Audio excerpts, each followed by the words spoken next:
como a Tatiana falou, nós estamos num movimento.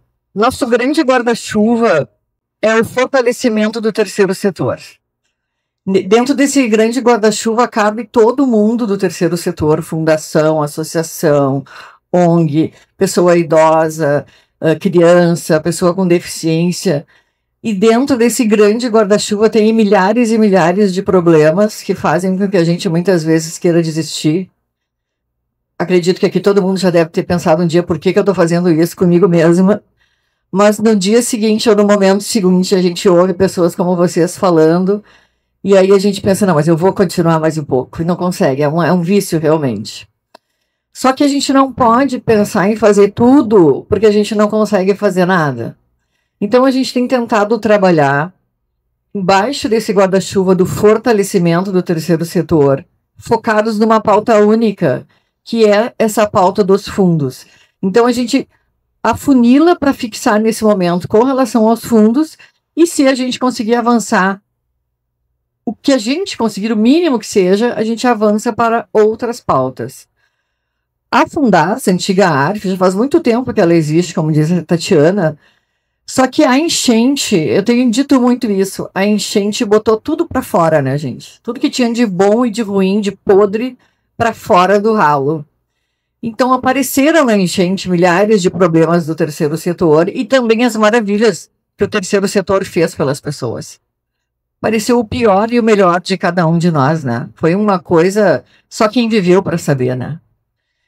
E dentro desse pior, apareceu o problema dos fundos com muita força. Porque os fundos, eles têm relação com a sustentabilidade, que é o dinheiro, que é a sobrevivência das instituições. O terceiro setor tem que fazer uma virada de chave. A primeira virada de chave é acabar com essa conversa de que terceiro setor é caridade, é bondade, é religião. O terceiro setor é empreendedorismo social. Então, a primeira coisa que a gente tem que falar, vocês são empreendedores sociais. Vocês fazem a economia girar. Vocês precisam e devem ser remunerados. Quanto melhor remunerados, melhor para a sociedade. Então, essa conversa de quase de culpa quando se remunera alguém que trabalha para o terceiro setor, é o primeiro absurdo que a gente tem que superar. Então já vamos começar a falar empreendedorismo social, que até mais chique é do que as palavras que costumam associar ao terceiro setor. Mas como é que nós vamos fazer empreendedorismo sem dinheiro? Não existe, a gente não paga a luz, a água, a comida que a gente come sem dinheiro. E onde é que está o dinheiro, né? Que se alguém me segue no Instagram já viu eu falando, tem dinheiro, tem dinheiro. Gente, tem muito dinheiro nesses fundos, vocês não têm noção. Muito dinheiro, não é pouco, é muito dinheiro, são milhões. E além do dinheiro que tem bilhões para serem captados, bilhões. Para vocês terem uma ideia, em 2025, o potencial de arrecadação do Brasil era 14, quase 0,5 bilhões via imposto de renda pessoa física, só pessoa física. E o terceiro setor do Brasil inteiro arrecadou 400 e poucos milhões. Ou seja, sequer 1 bilhão. É muita incompetência nossa, né? É muita incompetência. E aí eu vejo as instituições praticamente mendigando por esmola do poder público. E aí eu enlouqueci com isso. Eu realmente enlouqueci. E eu estou fora de controle faz horas. Eu não sei o que vai acontecer comigo, porque eu sou promotora de justiça de uma auditoria militar. Eu fui curadora de fundações, eu estou na Fundars e eu estou na presidência dessa associação nacional, mas eu nem estou na atividade de fim do terceiro setor, mas eu quase não quero mais trabalhar na minha pauta original, eu só quero trabalhar no terceiro setor. Então eu enlouqueci com isso, eu coloquei isso na minha cabeça. Esse dia eu estava pensando, eu vou gravar um vídeo dizendo que isso aqui estava uma noia na minha cabeça, que não sai mais, que é esse negócio dos fundos. E a gente começou a falar sobre isso lá na enchente. Em seguida, a Tatiana assumiu a presidência da Fundaras e ela tomou uma decisão muito importante, que é a Fundaras vai ter uma pauta única, que vai ser os fundos dos conselhos. E eu dei todo o apoio para ela e nós estamos nessa caminhada. Então, o que a gente está fazendo a respeito disso? A gente, em primeiro lugar... Não, o pior é que a gente está no primeiro degrau, né? A gente tem que confessar isso. Trabalhos maravilhosos, pessoas que fazem coisas pela vida dos outros, impressionantes. políticas públicas, sustentabilidade. Eu quero uma bolsa lá daquela. Já vi no Instagram. A gente vai ter trazido umas bolsas para vender para nós, né? Coisas maravilhosas. E nós estamos passando pires, pedindo esmola para o setor público. Como se o setor público, ao passar o dinheiro para as instituições, estivesse fazendo um favor para as organizações. Então, eu comecei a falar uma coisa que para mim é óbvia. Eu também sou professora de Direito do Terceiro Setor, é uma coisa que eu gosto muito de fazer, mas fica naquele nível da intelectualidade e não sai daquele nicho, né? Eu tenho um grupo no Brasil que eu digo, vocês são um bando de intelectual que não serve para nada. Fica debatendo, escrevendo e criando teoria, mas a gente tem que aterrissar na realidade. E a enchente fez isso comigo também, me deu um tapa na cara. Vamos fazer alguma coisa de realmente concreto, né? E a gente tem falado, então, sobre isso. Nessa teoria toda que a gente constrói, para mim é uma coisa óbvia que o terceiro setor, num Estado democrático, ele ocupa o mesmo papel de importância do primeiro setor. Não, o Estado não é maior do que a sociedade civil organizada. Eu diria até que a sociedade civil organizada, se fosse organizada, seria muito maior do que o Estado. Só que a sociedade civil organizada não se dá conta disso e continua mendigando, passando pires, pedindo pelo amor de Deus e achando que o Estado está fazendo um favor. Estado, eu digo lato sensu, município, União e Estados. Quando, por exemplo, repassa o dinheiro que está nos fundos para as organizações através de editais. E aí eu tenho um colega de trabalho, que é o Dr. Keller, que é uma pessoa muito, muito brilhante em conhecimento jurídico e um grande parceiro de estudo de trabalho comigo.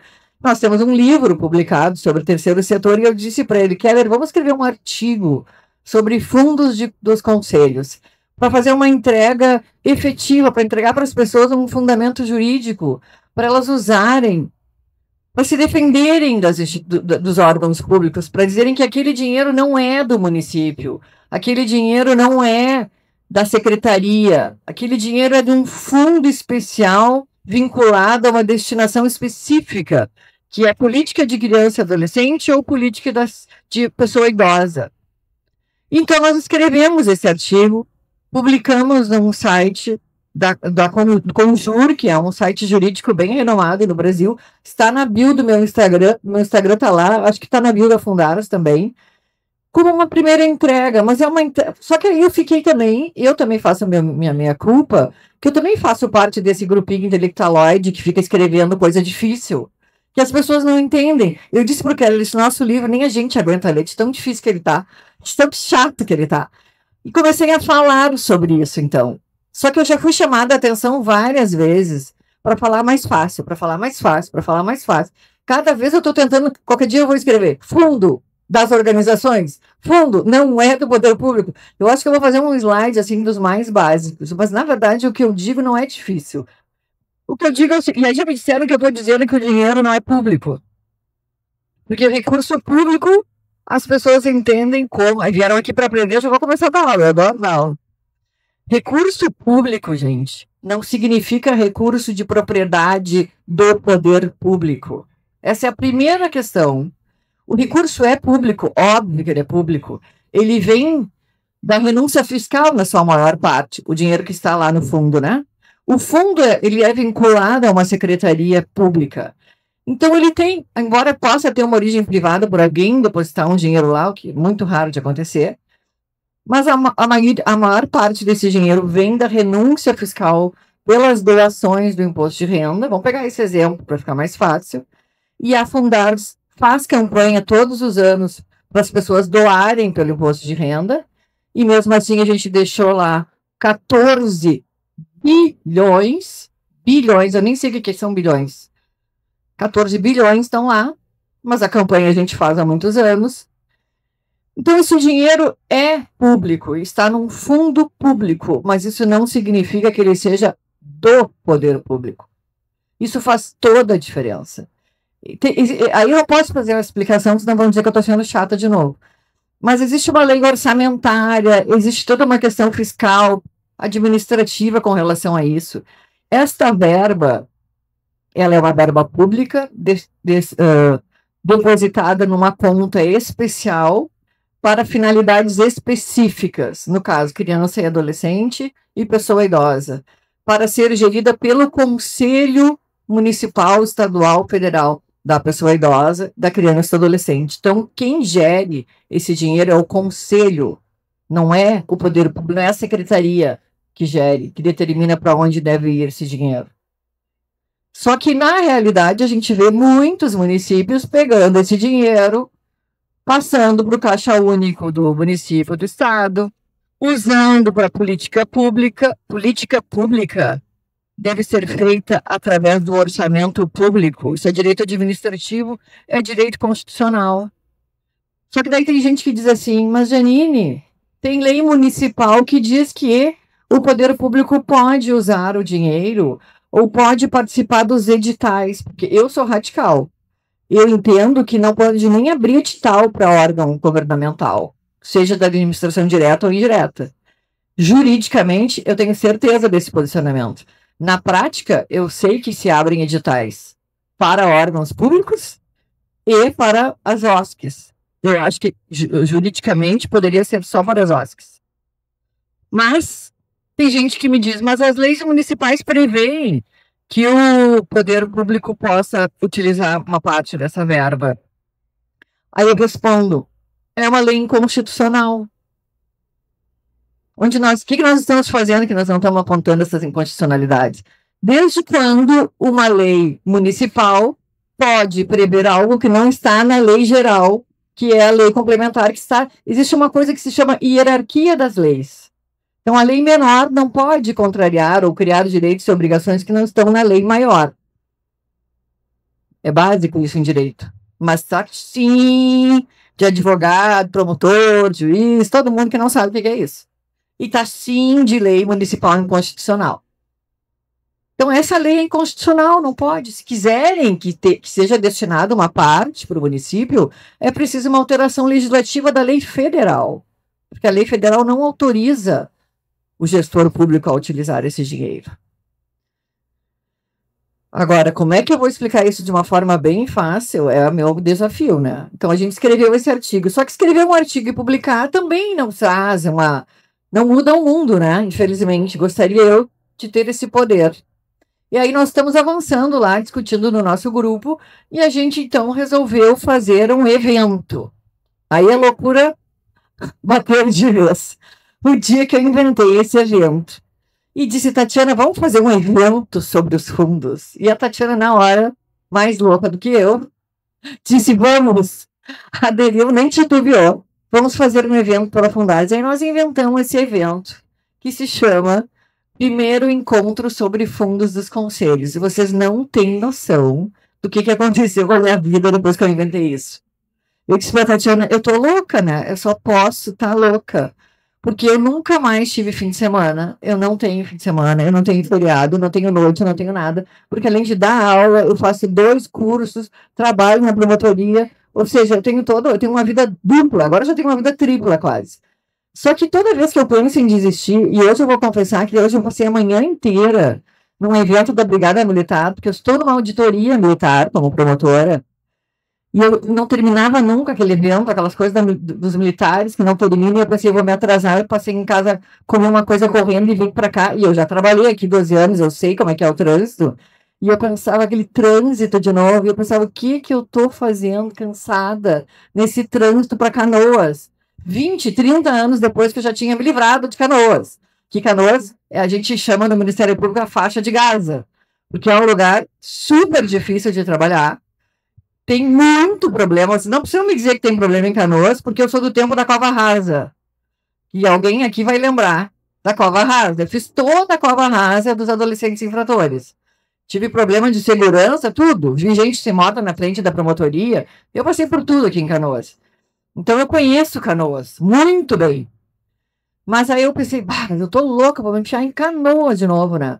Só que daí eu sento aqui e começo a ouvir as histórias. 5 minutos depois eu já tô querendo fazer um evento em Canoas, inclusive. Então a gente inventou esse evento. Só que esse evento não depende de nós. Eu queria ter um poder mágico de dizer que eu vou resolver tudo isso que está acontecendo. Só que, infelizmente, eu sou apenas uma pessoa, né? Eu nem dou conta de tudo que eu inventei.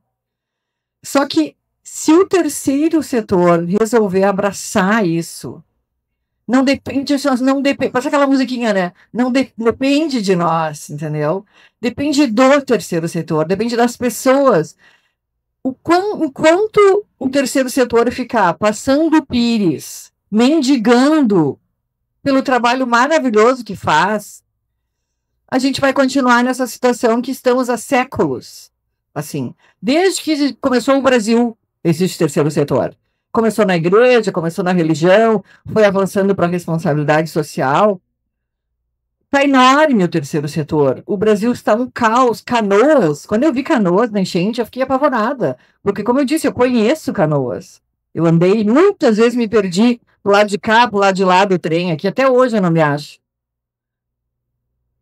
Então, por isso que a gente faz esse apelo. Nosso encontro, esse primeiro tinha gente que achou que fazer sábado, porque sábado é o dia da democracia. Não é à toa que o evento vai acontecer no dia da democracia. Porque a força do terceiro setor é a consolidação da democracia. Não existe democracia sem sociedade forte, sem terceiro setor forte. É base da democracia um terceiro setor no mesmo patamar de força e importância do Estado. Isso é democracia. Se fala tanto em democracia, mas ninguém sabe o que é. O que é democracia, gente? Democracia é o contrário da ditadura. O que é ditadura? É o Estado mandando, impondo, cortando a liberdade dos outros. Eu estou aprendendo a falar fácil? Democracia é as pessoas terem liberdade dentro da lei para fazer as coisas. Isso é limitar o poder do Estado em contraposição ao poder da sociedade. Democracia é isso. Por isso que não podemos negociar com a democracia para defender ninguém. Não interessa que partido seja. Democracia é democracia. Está contra a democracia, tem que sair do nosso escopo. Porque democracia é liberdade, é igualdade, é força da sociedade das pessoas, dentro dos limites da lei. Só que os limites da lei na democracia, eles são para as pessoas e para o Estado. O Estado tem limites também na democracia. Ele não pode avançar onde a lei não autoriza.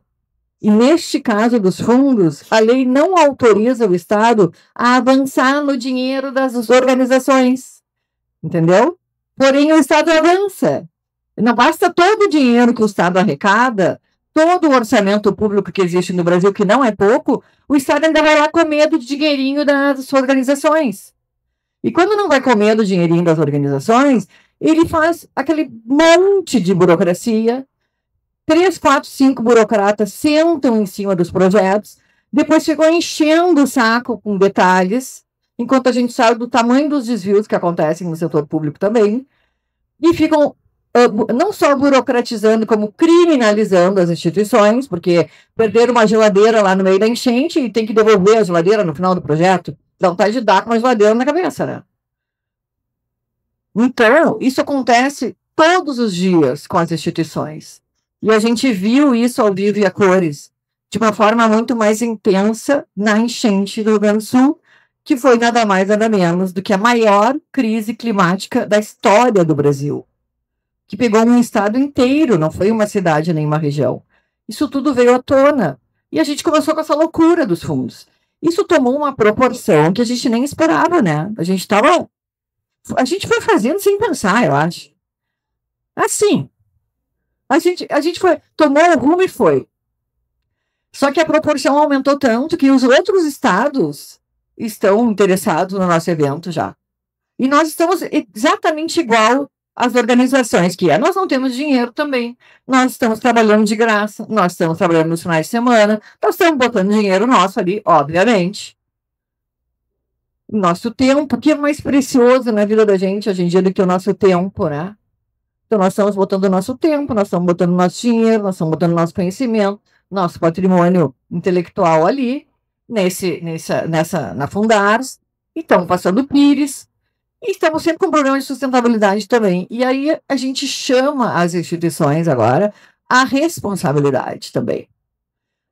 Nós não somos pessoas superpoderosas que poderiam resolver tudo. A gente precisa atuar com legitimidade, de forma institucional, com estrutura, e isso depende das instituições e das pessoas. E é por isso que a gente convida as pessoas para se associarem na Fundados, e é super barato. A gente convida as pessoas para irem no evento, e eu tenho insistido que as pessoas compareçam. E se as pessoas não comparecessem lá, nem as instituições, a gente até, para nós, a gente tentava, seria um alívio, por um lado. Tipo assim, eu não veio ninguém, vamos embora, antes que resolvam aparecer. Agora, se aparecer lá um monte de gente, se começar a encorpar esse movimento, nós vamos criar uma... Não sei exatamente como a gente vai continuar esse movimento, mas a gente não vai conseguir mais parar. E o Rio Grande do Sul, ele é histórico por fazer as suas façanhas, né? Várias pessoas de outros estados têm entrado em contato com a gente, perguntando como é que a gente conseguiu fazer essa rede do terceiro setor, esse movimento, esse barulho. Tem muita gente preocupada com o que a gente está dizendo, com o que a gente está fazendo. Esse artigo que a gente escreveu está circulando. Então, tem tido uma repercussão bem positiva. E, bom, outras teorias podem vir, outros debates, mas que bom que venham, porque é preciso falar sobre isso. É preciso escutar as organizações sobre isso. É preciso saber quem é que está cuidando das pessoas. O que essas pessoas estão fazendo? Quem é que elas estão atendendo? Quem é que está precisando de nós?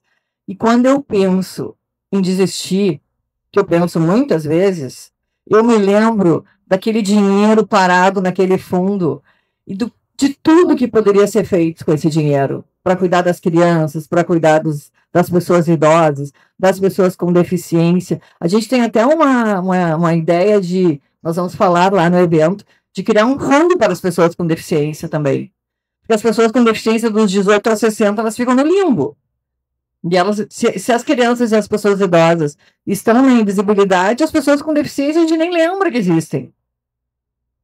Então a gente precisa pensar nessas pessoas. Aí vão dizer, mas vai perder o dinheiro, vai tirar das crianças, das pessoas idosas. Não, porque tem 14 bilhões, não precisa mexer na alíquota.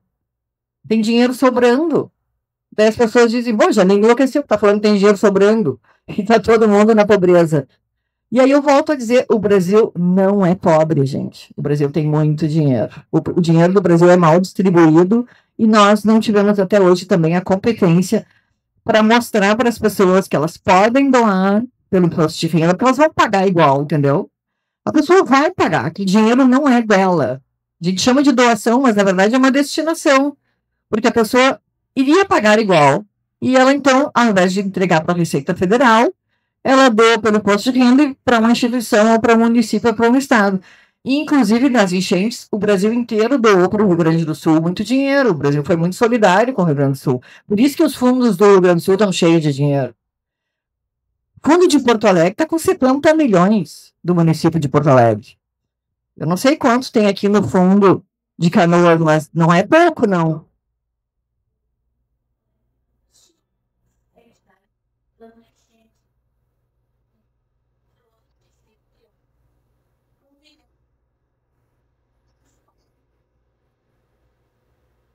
Muito bem.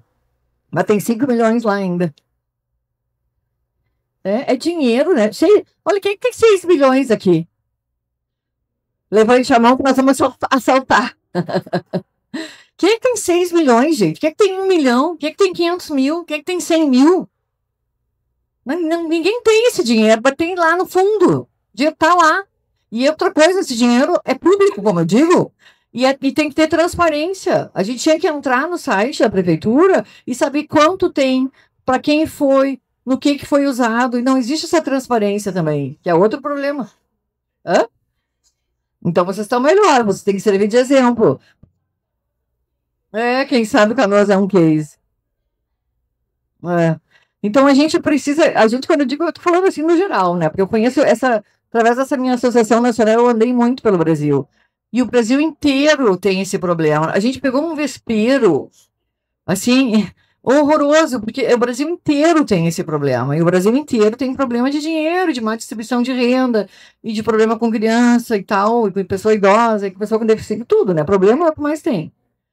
Mas também tem muita gente boa que trabalha muito bem. muito, muito melhor do que a gente imagina. Com muita competência, com muita entrega, com muito amor.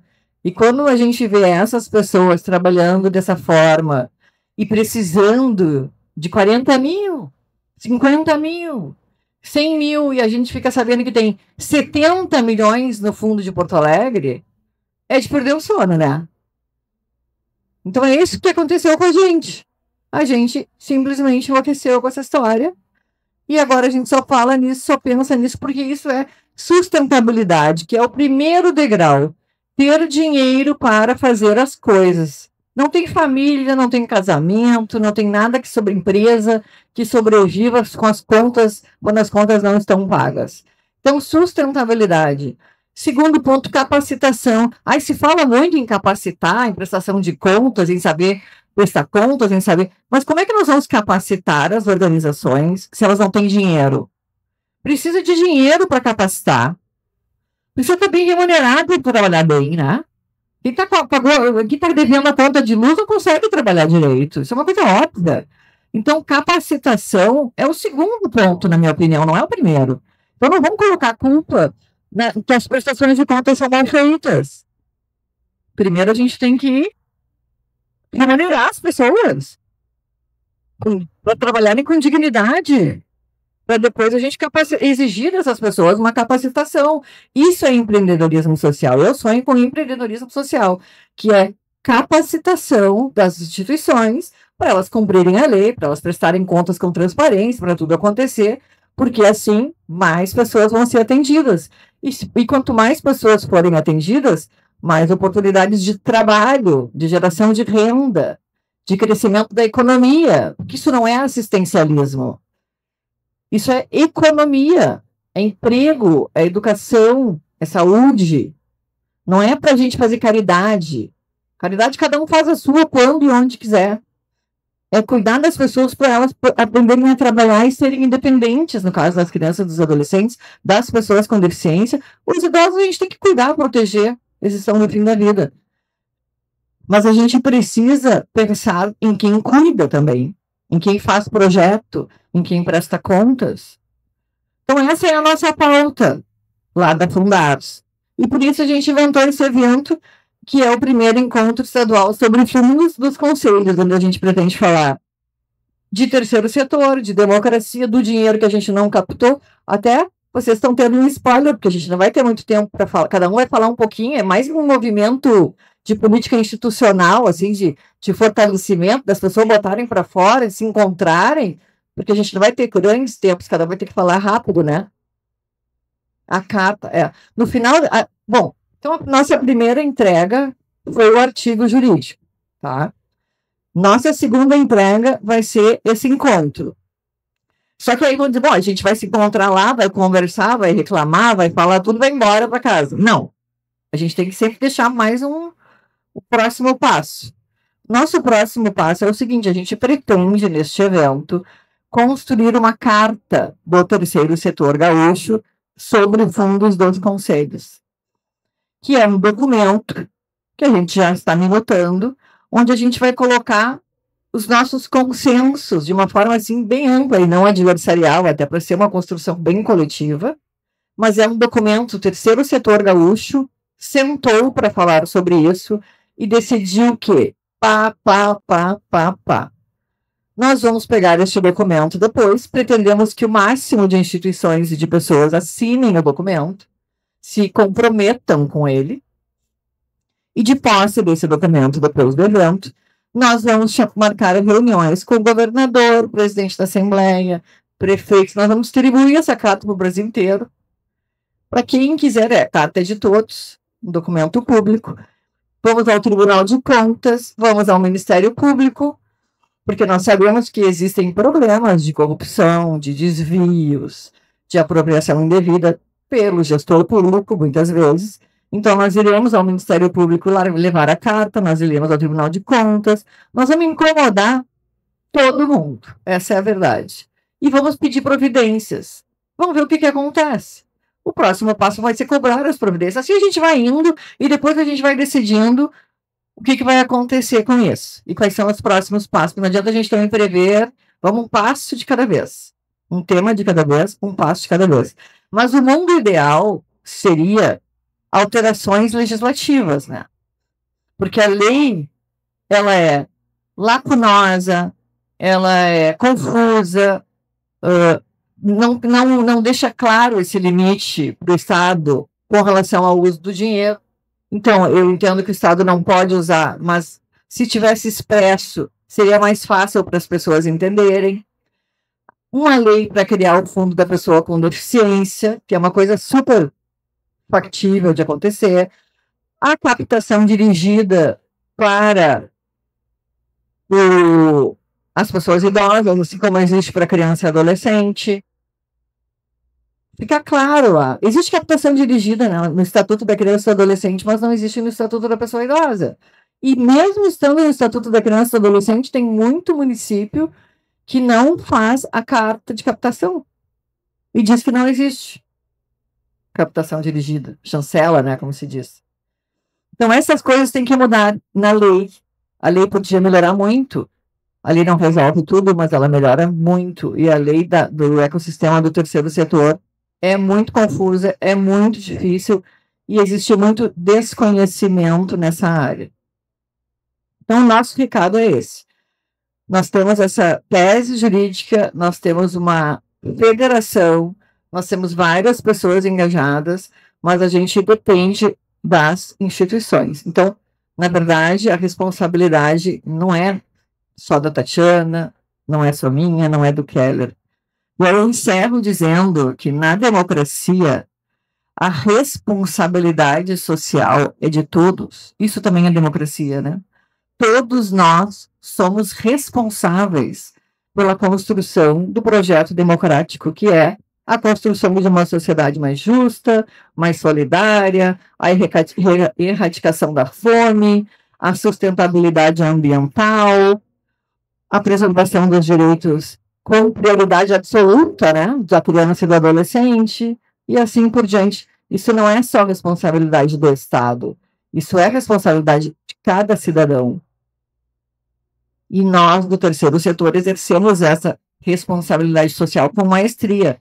Portanto, nós somos corresponsáveis, mas também nós temos muitos direitos que precisam ser respeitados pelo gestor público.